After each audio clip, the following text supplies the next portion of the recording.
A chuva caía como lâminas afiadas sobre o cemitério de Alto de São João, em Lisboa, transformando o solo em lama que grudava nas solas dos sapatos enlutados. Miguel, com o coração apertado como um punho cerrado, observava o caixão do avô descer à terra, enquanto a família ao redor murmurava orações hipócritas, os olhares desviados para ele, o neto que nunca se encaixara no molde rígido da tradição portuguesa. No instante em que o padre pronunciou Amém, um envelope selado com cera vermelha surgiu em suas mãos trêmulas, entregue por um advogado discreto, para Miguel, herdeiro da coleção secreta de Dom Afonso. Ninguém esperava isso, nem mesmo ele, o filho pródigo que havia fugido para as ruas de Alfama anos antes, carregando o peso de um amor proibido que ainda sangrava. Miguel apertou o envelope contra o peito, sentindo o cheiro de couro velho e segredos ancestrais misturado ao odor úmido da terra fresca. A família, reunida sob guarda-chuvas pretos que pareciam asas de corvos, lançou olhares afiados como facas de cozinha. Sua tia Isabel, com o rosto enrugado pela amargura de uma vida devota demais, foi a primeira a romper o silêncio. Isso deve ser um erro. Seu avô nunca aprovaria que algo de valor caísse nas mãos de... Bem, você sabe. As palavras pairaram no ar como fumaça tóxica, e Miguel sentiu o velho ódio subir pela garganta, mas ele não respondeu. Em vez disso, virou-se e caminhou para longe, as ruas íngremes de Lisboa engolindo sua silhueta solitária, enquanto a chuva lavava as lágrimas que ele se recusava a derramar. No apartamento apertado no bairro Alto, onde as paredes ecoavam as risadas noturnas dos bares gays abaixo, Miguel rasgou o envelope com dedos impacientes. Dentro, uma carta amarelada, escrita na caligrafia trêmula do avô: Meu querido Miguel, se você está lendo isso, eu parti para onde os segredos não mais pesam. A coleção está no sótão da casa em Sintra. Ela é sua, porque você, mais do que ninguém, entende o que significa amar contra o mundo. Mas cuidado, ela guarda mais do que objetos. Guarda verdades que podem destruir ou libertar. Anexada, uma chave de ferro ornamentada, fria como o toque de um amante ausente. Miguel fechou os olhos, recordando as visitas de infância à mansão em Sintra, onde o avô levava para passeios pelo jardim labiríntico, sussurrando histórias de amores perdidos nas sombras dos azulejos azuis. Naqueles dias, Miguel ainda não sabia o nome para o que sentia ao ver os rapazes na praia do Tamariz, mas o avô parecia saber, com um sorriso cúmplice que agora, retrospectivamente, carregava camadas de mistério. Ele pegou o trem para Sintra naquela mesma tarde, o vapor da chuva ainda embaçando as janelas enquanto o comboio serpenteava pelas colinas verdejantes. A mansão do avô erguia-se como um fantasma vitoriano no topo da encosta, suas torres pontiagudas perfurando as nuvens baixas. Ao entrar, o ar estava impregnado de poeira e lavanda seca, e o silêncio era quebrado apenas pelo tic-tac de um relógio antigo na sala de jantar.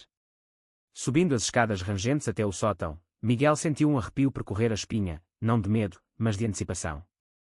A porta rangeu ao se abrir, revelando caixas empilhadas como tumbas, cobertas por lençóis fantasmagóricos. No centro, um baú de carvalho escuro, trancado com a chave que ele girou devagar, como se temesse libertar um gênio maligno. Ao erguer a tampa, o que encontrou não foram joias ou ouro, mas uma coleção de diários encadernados em couro, fotografias desbotadas e cartas amarradas com fitas vermelhas. Cada volume era uma janela para uma vida paralela. O avô, Dom Afonso, não o patriarca austero que a família idolatrava, mas um homem que, nos anos 1950, havia amado em segredo um pintor chamado Rafael, cujos retratos nos adornavam as páginas internas. Miguel folheou os diários com mãos trêmulas, lendo passagens que faziam seu peito doer. Rafael me tocou como se eu fosse uma tela virgem, e naquele instante, soube que o amor não obedece a leis de homens. Lágrimas quentes escorreram pelo rosto de Miguel, ele, que aos 28 anos ainda lutava contra o fantasma de um namoro rompido por causa da família, via agora que o avô havia carregado o mesmo fardo, escondido atrás de um casamento arranjado e uma fachada de respeito. Mas a coleção ia além. Havia recortes de jornais sobre escândalos homossexuais na Lisboa salazarista, poemas rabiscados em guardanapos de cafés clandestinos, e uma carta final de Rafael, datada de 1962. Afonso, se o destino nos separar, que nosso amor ecoe nas gerações. Guarde isso para quem merecer. Miguel sentou-se no chão poeirento, o peso da herança o ancorando como âncoras de um navio afundado. Ele pensou em João, o ex-namorado que o abandonara 2 anos antes, murmurando desculpas sobre pressões familiares, após uma briga feia em uma festa no Lisboa Factory. João, com seus olhos castanhos como o dor e mãos que pareciam feitas para curar feridas, havia sido o primeiro amor real de Miguel, e a primeira perda que o deixara vazio. Agora, segurando aqueles diários, Miguel se perguntou se poderia perdoar, ou se a coleção era um convite para reescrever sua própria história. Naquela noite, de volta a Lisboa, Miguel não conseguia dormir. O apartamento parecia menor, as paredes fechando-se como as garras de um preconceito que ele conhecia bem. Ele ligou para o único amigo em quem confiava, Sofia, uma lesbiana flamejante que gerenciava uma livraria que era no Chiado, cheia de livros sobre identidades fluídas e resistências poéticas. Miguel, isso é enorme. Seu avô era um de nós. Vem cá amanhã, vamos decifrar isso juntas. Sofia, com sua voz rouca de quem fumava cigarros de cravo nas noites de protesto, era o farol na neblina de Miguel. Eles se conheceram em uma marcha do orgulho em 2018, quando ela o defendeu de um grupo de skinheads com uma bandeira arco-íris como escudo. Desde então, era a irmã que ele nunca teve, a confidente que ouvia sem julgar. No dia seguinte, na livraria Arco-Íris Escondido, Sofia folheou os diários com olhos brilhantes, o cheiro de papel velho misturando-se ao aroma de chá de camomila. Olha isso, Miguel, referências a um clube secreto em Alfama, o Cais das Sombras. Seu avô menciona encontros lá nos anos 70. Pode ser que ainda exista algo. Enquanto liam, um cliente entrou, alto, com cabelos pretos cacheados caindo sobre a testa, e um sorriso que iluminava o espaço apertado como o sol de verão em Cascais. Era Tomás, um restaurador de arte de 30 anos, que Sofia apresentou com um piscar de olhos. Ele é o cara que salvou os afrescos da sede de Lisboa da umidade. Ele é um aliado feroz. Tomás estendeu a mão, e quando seus dedos se tocaram, Miguel sentiu uma faísca, não de romance imediato, mas de reconhecimento, como se o universo conspirasse para tecer fios invisíveis. Eles conversaram por horas, Tomás fascinado pela coleção. Isso é história viva, Miguel. Seu avô não era só um homem, era um guardião. Deixe-me ajudar a catalogar. Eu sei de um arquivista em Belém que pode autenticar as fotos. Miguel hesitou, o medo de vulnerabilidade ainda fresco como uma ferida aberta, mas o entusiasmo de Tomás era contagiante, uma brisa fresca varrendo as teias de aranha do passado. Naquela tarde, enquanto caminhavam pelo terreiro do Paço, com o tejo brilhando como safira sob o sol, Miguel contou sobre João, as noites em que o amor se misturava ao medo de olhares alheios. Tomás ouviu em silêncio, seus olhos escuros refletindo empatia profunda. Eu sei como é, meu irmão mais velho me deserdou por isso. Mas olhe para Sintra, castelos nas nuvens, amores impossíveis virando lendas. Talvez sua herança seja o começo de algo assim. Mas o idílio foi interrompido por uma batida na porta do apartamento de Miguel naquela noite. Era sua prima Laura, a única da família que ainda falava com ele, mas com olhos evasivos e mãos nervosas. Miguel, a tia Isabel está furiosa. Ela ouviu boatos sobre o testamento e quer contestar na justiça. Diz que você é inadequado para herdar qualquer coisa de valor. As palavras cortaram como vidro, e Miguel sentiu o chão sumir. Laura, com lágrimas nos olhos, confessou, eu não acredito nisso, mas o resto da família. Eles vão te caçar.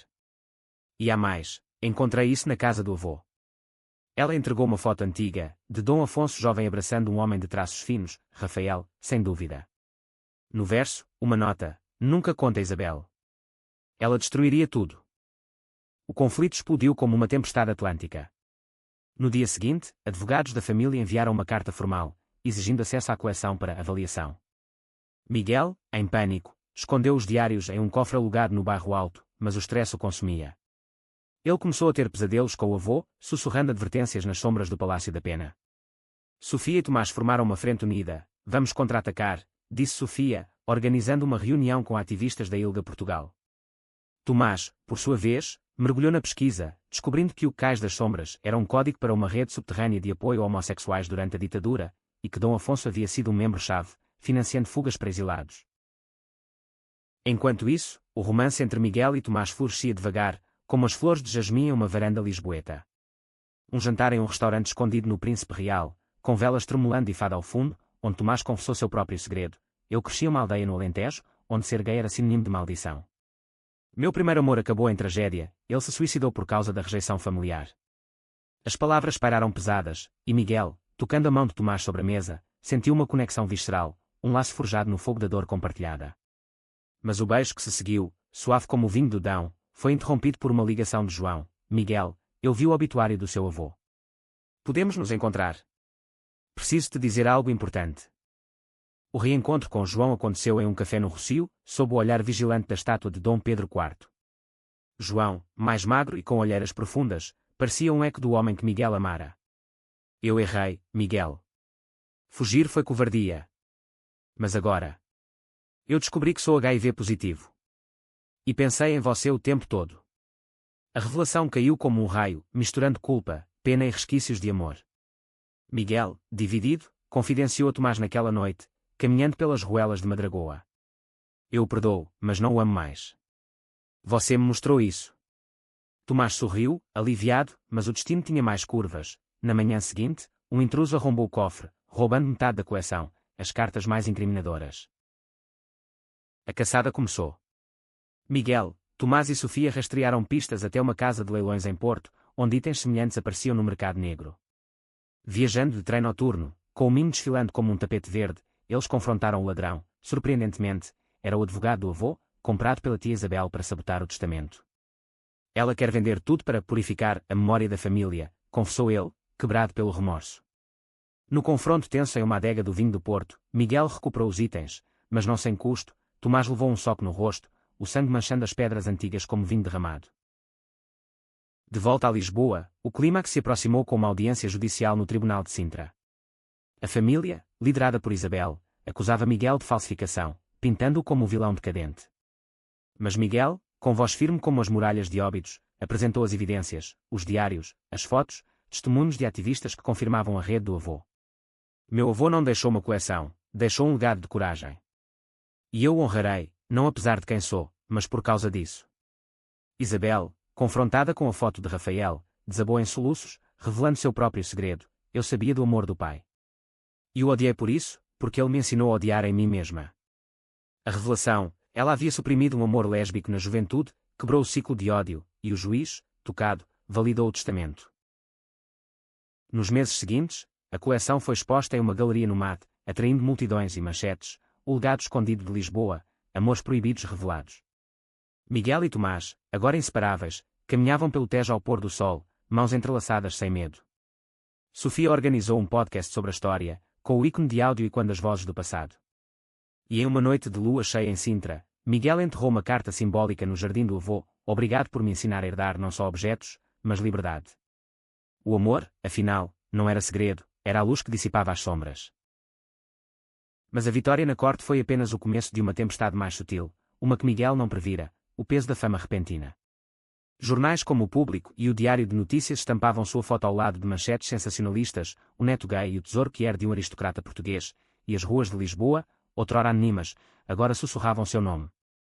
Ele recebia mensagens de estranhos, alguns de apoio, com corações arco-íris virtuais, outros, veneno anónimo, e quando os velhos preconceitos que o avô havia enfrentado. Você está profanando a memória da família, escreveu um primo distante em um e-mail que Miguel deletou sem ler, mas que deixou uma cicatriz invisível. Tomás, com sua paciência de restaurador, ajudava a colar os pedaços. Eles passaram noites no ateliê dele em Belém, perto do Mosteiro dos Jerónimos, onde o cheiro de terbentina misturava-se ao sal do Tejo. Tomás trabalhava em uma das fotografias danificadas pela umidade, um retrato de Rafael posando-no contra uma parede de azulejos, e Miguel observava, fascinado pela delicadeza de seus movimentos. A arte é como amor, disse Tomás uma vez, pincel na mão. Você restaura o que o tempo quebra, camada por camada. Naqueles momentos, Miguel se permitia sonhar, uma vida juntos, talvez uma casa em Cascais, com janelas abertas para o Atlântico, onde pudessem envelhecer sem máscaras. Sofia, sempre a catalisadora, propôs expandir o legado. Vamos criar uma fundação. Chama-a de Sombras Iluminadas, em homenagem ao clube do seu avô. Apoio a jovens LGBTQ+, em comunidades rurais, onde o preconceito ainda reina como o salazarismo nunca morreu. A ideia acendeu uma faísca em Miguel, transformando o luto em propósito. Eles reuniram-se em um café no Chiado, com vistas para a estátua de Camões, e esboçaram planos, eventos em escolas, bolsas para artistas um museu virtual com scans dos diários. Mas o entusiasmo foi abalado por uma ligação inesperada de João. Eu preciso te ver, Miguel. É sobre a coleção, eu sei de algo que pode mudar tudo. O encontro aconteceu em um parque em Monsanto, longe dos olhos curiosos do centro. João, com um cachecol enrolado no pescoço apesar do calor de outono, parecia atormentado. Antes de nos separarmos, seu avô me confidenciou um segredo. Ele disse que havia mais na coleção, um testamento codificado, escondido em um dos diários. Algo sobre uma propriedade em Évora, que ele queria para você, mas só se você provasse ser forte o suficiente para enfrentá-la. Miguel franziu a testa, recordando as noites em que João visitava a mansão em Sintra, fingindo amizade com o avô enquanto sussurrava promessas de futuro no ouvido de Miguel. Por que agora? Por que não antes? João baixou os olhos, medo. E culpa. Mas se você encontrar isso, pode ser a chave para libertar-se de vez da família. Intrigado e cético, Miguel voltou ao sótão em Sintra com Tomás ao lado. Eles vasculharam os volumes restantes, decifrando anotações em latim e português arcaico sob a luz fraca de uma lanterna. Horas se passaram até que Tomás, com um grito de triunfo, encontrou uma página solta, um mapa desenhado à mão, marcando coordenadas em Évora, com símbolos que lembravam os de sociedades secretas medievais. Évora. A cidade dos Templários. Seu avô era cheio de surpresas. Eles dirigiram para o Alentejo naquela noite, o carro cortando as planícies douradas sob um céu estrelado como um manto de veludo. Em Évora, a propriedade revelou-se uma quinta isolada, cercada por oliveiras centenárias e vinhedos que cheiravam a terra fértil. A casa, de paredes brancas caiadas, estava trancada, mas a chave do baú de Sintra se encaixou perfeitamente na porta. Dentro, poeira dançava na luz filtrada pelas janelas em arco, e no centro da sala, uma estante repleta de mais artefatos, pinturas de Rafael, escondidas da Inquisição familiar, e um cofre com documentos legais. O testamento codificado confirmava: a quinta era de Miguel, comprada pelo avô nos anos 80 como refúgio para amantes perseguidos. Mas havia uma condição: deve ser usada para curar feridas, não para vingança. A descoberta trouxe euforia, mas também conflito. Ao voltarem a Lisboa, Isabel ligou, não com raiva, mas com uma voz trêmula: eu vi a exposição. E eu quero ajudar. Pelo pai. O encontro na mansão de Sintra foi tenso, como uma dança em ovos. Isabel, envelhecida pela culpa, confessou mais: eu queimei cartas do Rafael uma vez, achando que protegia a família. Mas só destruí a mim mesma. Lágrimas fluíram, e pela primeira vez, Miguel a abraçou, sentindo o perdão como um bálsamo. Mas o momento foi interrompido por uma multidão de repórteres do lado de fora. A exposição havia vazado detalhes, e agora ativistas rivais acusavam Miguel de comercializar o trauma que era. O escândalo explodiu nas redes sociais portuguesas, com hashtags como legado falso dividindo opiniões. Sofia defendeu Miguel em um live no Instagram, sua voz ecoando como um trovão: isso não é sobre fama, é sobre memória roubada. Tomás, ferido pelas acusações de oportunismo, confrontou Miguel em uma briga acalorada no ateliê: você prometeu que isso era nosso, mas agora é um circo. Eu me sinto como um acessório. As palavras doeram como sal em ferida aberta, e Miguel, exausto, saiu correndo para as ruas de Alfama, onde o fado parecia lamentar sua solidão. Dias de silêncio se seguiram, pontuados por mensagens de João: eu avisei que seria duro. Mas eu estou aqui. A tentação de recair no passado era forte, mas Miguel resistiu, buscando refúgio na quinta de Évora. Lá, sozinho entre as oliveiras, ele escreveu cartas para o avô, desabafando medos e esperanças. Foi quando Tomás apareceu, dirigindo através da noite, com um buquê de flores silvestres. Eu fui idiota. O amor não é fácil, mas vale a luta. Como seu avô e Rafael. Eles se reconciliaram sob as estrelas alentejanas, um beijo selando promessas de paciência mútua. A crise culminou em um debate público no Coliseu dos Recreios, onde Miguel enfrentou os críticos. Com voz firme, ele leu trechos dos diários, evocando risos e aplausos. Isabel, surpreendendo a todos, subiu ao palco: eu era a vilã da história. Mas o legado do meu pai nos ensina que o perdão é a maior herança. A multidão ovacionou, e naquela noite, a Fundação Sombras Iluminadas nasceu oficialmente, com doações fluindo como Guadiana após a chuva.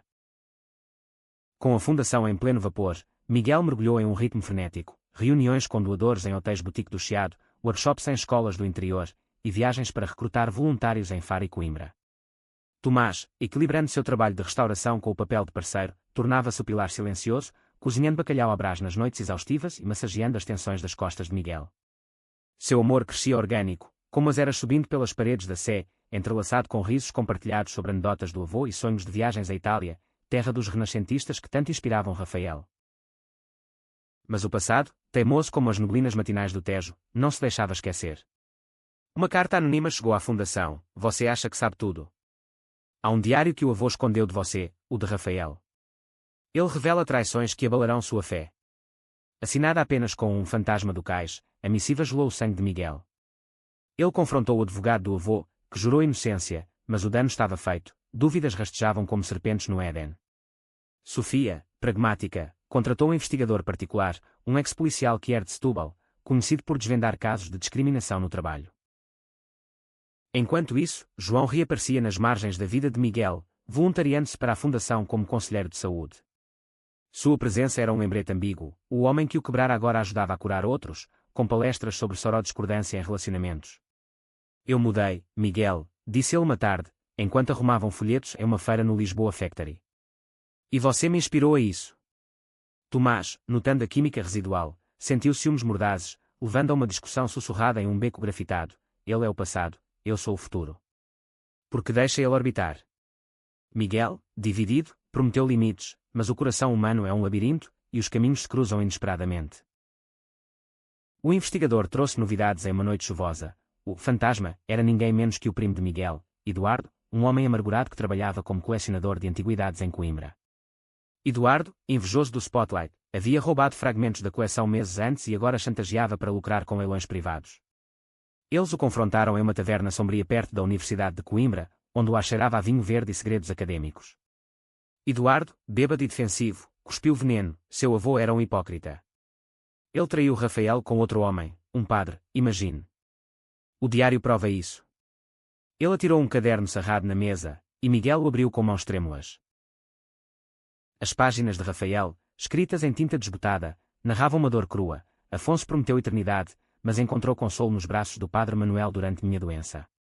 Não o culpo, o amor é frágil como porcelana de vista alegre, mas dói saber que nosso segredo alimentou outros. Miguel sentiu o mundo girar, o avô, ícone de pureza em sua mente, era humano, falível. Lágrimas quentes caíram nas páginas, e ele saiu correndo para a noite coimbrense, o fado de uma janela próxima enquanto sua angústia. Tomás o encontrou horas depois, encostado a uma estátua de Sá de Miranda, e o abraçou sem palavras, deixando que o silêncio curasse o que as palavras não podiam. De volta a Lisboa, Miguel processou a traição através de terapia, uma primeira para ele, recomendada por Sofia. Sentado em um consultório com vista para o aqueduto das Águas Livres, ele desfiou no velo. Meu avô não era perfeito, mas seu amor por Rafael era real, mesmo com falhas. Isso me liberta para amar sem pedestal. Tomás, participando de sessões conjuntas, compartilhou suas próprias cicatrizes. Meu pai me batia por ser fraco, mas aprendi que força é vulnerabilidade. O relacionamento deles se aprofundou, marcado por gestos pequenos, um bilhete escondido no almoço, um passeio de bonde pelo 28 histórico, sendo uma tapeçaria de confiança. A crise com Eduardo escalou para um roubo maior. Ele vazou trechos do diário para a imprensa, criando um escândalo que questionava a integridade da fundação. Manchetes gritavam traição no legado que era. O avô de Miguel tinha segredos sujos. A doação secou temporariamente, e Isabel, agora aliada, defendeu Miguel em entrevistas. Meu pai errou, como todos nós. Mas seu legado é de redenção. Sofia organizou um crowdfunding criativo, um leilão virtual de réplicas artísticas da coleção, com artistas que iam doando obras inspiradas nos diários. O ponto de virada veio em uma viagem a Évora, onde Miguel e Tomás restauraram a quinta como centro de retiros. Lá, em uma noite de fogueira entre vinhedos, João apareceu, não como rival, mas como amigo.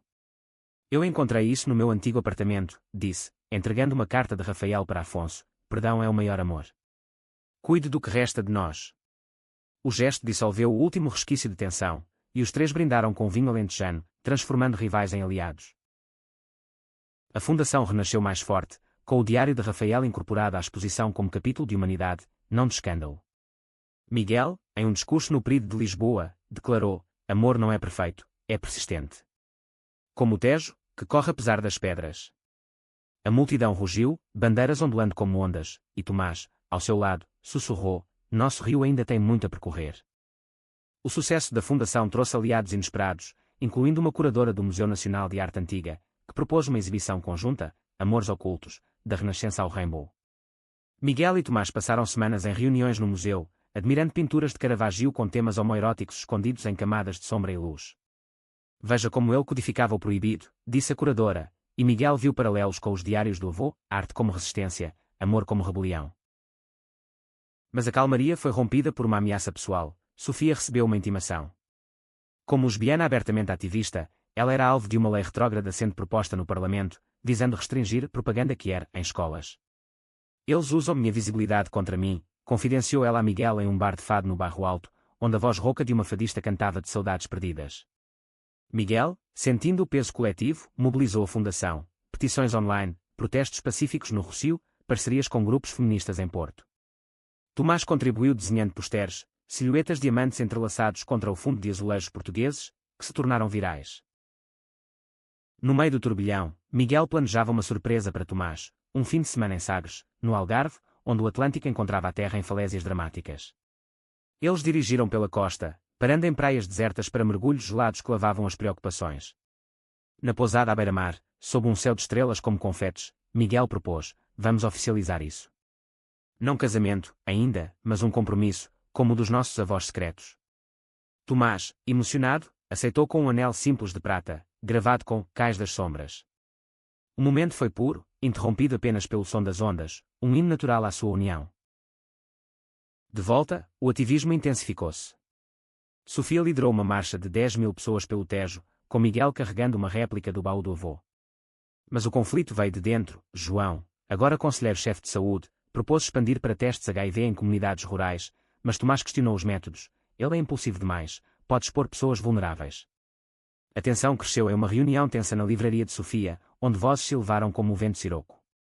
Miguel mediou, mas sentiu o estresse corroer sua saúde, insônia, dores de cabeça, o fantasma da família ressurgindo em sussurros internos. Uma reviravolta veio de Isabel. Ela revelou um ático escondido na mansão de Sintra, contendo mais relíquias, joias de Rafael, escondidas para evitar confisco. Eu as guardei por medo, mas agora são suas. A descoberta financiou a campanha contra a lei. Isabel testemunhou no Parlamento, sua voz trêmula quando: eu vi o ódio destruir minha família. Não deixem que destrua a próxima geração.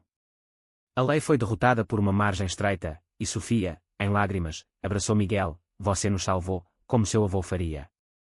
No entanto, a vitória pessoal de Miguel foi testada por uma crise de fé. Em uma visita à Quinta de Évora, ele encontrou grafites homofóbicos nas paredes, degenerados fora. O ato, perpetrado por locais conservadores invejosos do turismo Quier, abalou profundamente. Tomás o encontrou chorando entre as oliveiras: eles nos odeiam porque nos temem. Mas nós persistimos. Juntos, eles transformaram o dano em arte, convidaram grafiteiros LGBTQ+, para repintar as paredes com murais de empoderamento, virando o ódio em hino visual. A fundação floresceu, abrindo um centro em Évora para retiros terapêuticos. Lá, Miguel facilitou o primeiro grupo, jovens de aldeias alentejanas compartilhando histórias de rejeição familiar. Uma garota de 17 anos, com olhos como um mar de comporta, confessou: eu pensei em acabar com tudo, mas ver sua história me deu esperança. Aquelas palavras curaram Miguel mais do que qualquer terapia, reafirmando o propósito da herança. Enquanto o ano virava, com fogos de artifício iluminando o Tejo na passagem de ano, Miguel e Tomás dançaram em uma festa da fundação, corpos sincronizados como as marés. João, agora amigo distante, ergueu um brinde, pelo amor que sobrevive. E pela primeira vez, Miguel sentiu paz, não ausência de conflito, mas presença de força. O ano novo trouxe a expansão. A Fundação Sombras Iluminadas ganhou filiais em Porto e Faro, com programas de mentoria que conectavam veteranos que eram novatos. Miguel, agora uma voz proeminente em podcasts como Vozes do Arco-Íris, narrava trechos dos diários do avô, sua voz grave quando as ruas de Lisboa como um chamado à memória. Tomás, promovido a curador-chefe da exibição no MAT, viajou para Roma em busca de peças semelhantes, voltando com contatos que enriqueceram a coleção. Mas o equilíbrio foi abalado por uma notícia chocante: Sofia descobriu estar grávida, fruto de uma inseminação artificial com uma doadora anônima. Eu sempre quis uma família, mas agora, com o ativismo. É aterrorizante, confessou ela em uma caminhada pelo Jardim Botânico de Lisboa, onde flores exóticas sussurravam segredos. Miguel, padrinho designado, prometeu apoio incondicional, mas o anúncio reacendeu inseguranças em seu relacionamento. E se Tomás quiser filhos? Eu não sei se posso, desabafou ele uma noite, enquanto preparavam jantar no apartamento. Tomás, sereno, respondeu: nossa família é o que construímos, não precisa de berços para ser real. O conflito externo veio de uma parceria controversa. Um patrocinador corporativo, uma vinícola do Douro, queria financiar eventos em troca de branding. É dinheiro fácil, argumentou João, agora no conselho. Mas Sofia vetou: eles doam para causas que é só para lavar a imagem homofóbica do CEO. A reunião no escritório da Fundação, com vistas para o Castelo de São Jorge, virou um campo minado de opiniões. Miguel, no centro, sentiu o estresse culminar em um colapso, desmaios durante uma apresentação, levado ao hospital em uma ambulância uivante pelas ruas de Alfama. No quarto estéril do Hospital de Santa Maria, rodeado por tubos e monitores, Miguel enfrentou seus demónios, burnout, agravado pela herança não processada. Tomás velou ao seu lado, lendo poemas de Pessoa para acalmá-lo: tudo o que sonhei ou passei como larvas, vai se tornando gente. Sofia trouxe flores do Chiado, e até Isabel visitou, com um terço nas mãos: você carrega o mundo nas costas, como o pai. Descanse.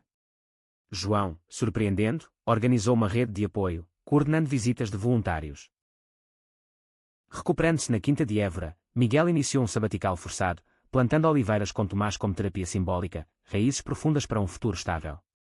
Lá, ele decifrou o último enigma da coleção, uma partitura musical escondida em um diário, uma melodia composta por Rafael para Afonso. Com a ajuda de um musicólogo de Coimbra, eles a gravaram, transformando-a no hino da fundação, uma valsa melancólica que tocava em eventos, evocando lágrimas e aplausos. A crise de saúde levou a reformas, limites no ativismo, priorizando bem-estar.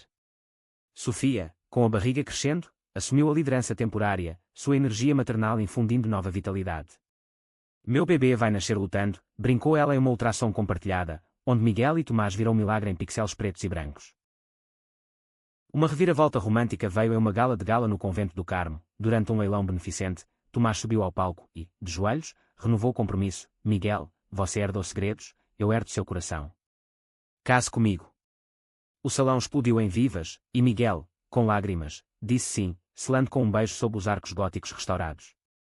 A notícia se espalhou, inspirando casais que pelo país a saírem das sombras.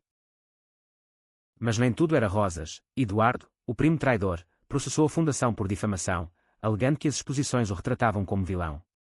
O julgamento em Lisboa foi um circo midiático, com testemunhas desfilando como em um fado trágico. Miguel testemunhou com honestidade brutal. Ele roubou pedaços de nossa história, mas eu o perdoo, pelo avô, que perdoou traições maiores. O juiz, um homem de meia-idade com aliança discreta, absolveu a fundação, citando interesse público na preservação da memória LGBTQ+. A vitória pavimentou o caminho para uma expansão internacional, parcerias com museus em Madrid e Berlim, trocando histórias de repressão ibérica. Miguel, revitalizado, escreveu um livro, Herança das Sombras, que subiu nas listas de best-sellers, com prefácio de Isabel, do ódio ao legado.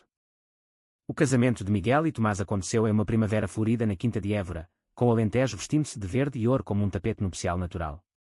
Convidados de todo o país, ativistas de Porto, artistas de Faro, familiares reconciliados, reuniram-se sob um arco de oliveiras, onde Sofia, com o bebê nos braços, oficiou como maestra de cerimonias.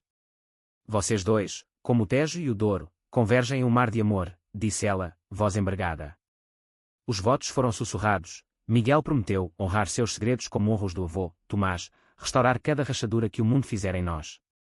O beijo, sob aplausos e pétalas voando, selou não só uma união, mas o fechamento de um ciclo. Meses depois, o nascimento do filho de Sofia, uma menina chamada Aurora, em homenagem ao amanhecer que trouxe alegria coletiva. Miguel e Tomás se tornaram tios devotados, ninando-a em retiros da fundação, onde ela gorgolejava para murais coloridos. João, estabilizado em sua saúde, fundou um braço de apoio psicológico, curando feridas que outrora infligira. Isabel, redimida, doou a mansão de Sintra à fundação como museu vivo, guiando tours com histórias pessoais. Aqui, meu pai sonhou amores impossíveis. Agora, vocês podem sonhar livres. A coleção crescia, incorporando doações de sobreviventes da ditadura, sendo uma tapeçaria nacional de resiliência. Desafios persistiam, leis pendentes, preconceitos rurais, mas a fundação era agora um farol, iluminando caminhos para milhares. Em uma noite de gala em Lisboa, Miguel ergueu um brinde, pelo avô, que nos ensinou que segredos, revelados, tornam-se forças. Tomás, ao seu lado, apertou sua mão, olhos brilhando como o Tejo ao luar. Anos se passaram, e Miguel, grisalho mas vigoroso, caminhava com Tomás pelas ruas de Alfama, mãos dadas abertamente. A coleção, exposta globalmente, inspirava livros, filmes, uma geração que via no amor que era não exceção, mas essência. Em Sintra, sob a lua cheia, Miguel visitava o túmulo do avô, sussurrando, obrigado pela herança. Nós a tornamos eterna. E assim, nas colinas eternas de Portugal, o amor, GCN, KCH Team, profundo, florescia, superando sombras com luz inabalável.